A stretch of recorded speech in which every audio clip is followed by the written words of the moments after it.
वैतालिक विहंग भाभी के संप्रति ध्यान लग्न से हैं। नए गान की रचना में वे कविकुल तुल्य मग्न से हैं।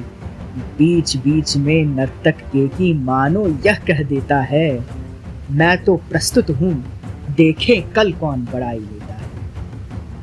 आंखों के आगे हरियाली रहती है हर घड़ी यहाँ, जहां तहां झाड़ी में झिरती है झरनों की झड़ी यहाँ। वन की एक एक हिमकणिका जैसे सरस और शुचि है, क्या सौ सौ नागरिक जनों की ऐसी विमल रम्य रुचि है।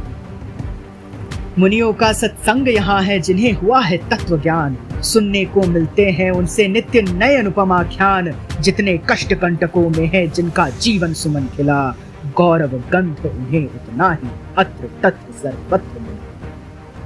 शुभ सिद्धांत वाक्य पढ़ते हैं शुक सारी भी आश्रम के, मुनि कन्याएं यश गाती है क्या ही पुण्य पराक्रम के। आहा आर्य के विपिन राज्य में सुख पूर्वक सब जीते हैं, सिंह और मृग एक घाट पर आकर पानी।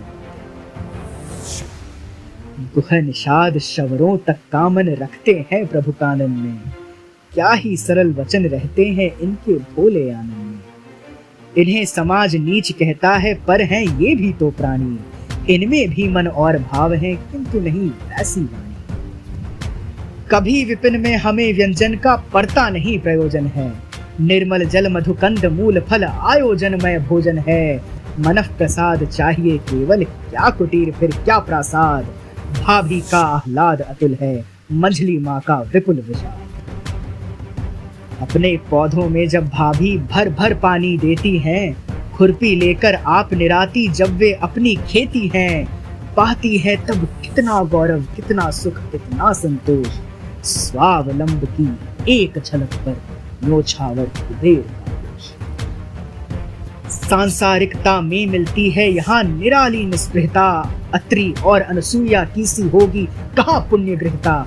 मानो यह है भुवन भिन्न ही, कृत्रिमता का काम नहीं, प्रकृति अधिष्ठात्री है इसकी, कहीं विकृति का काम नहीं। स्वजनों की चिंता है हमको, होगा उन्हें हमारा सोच।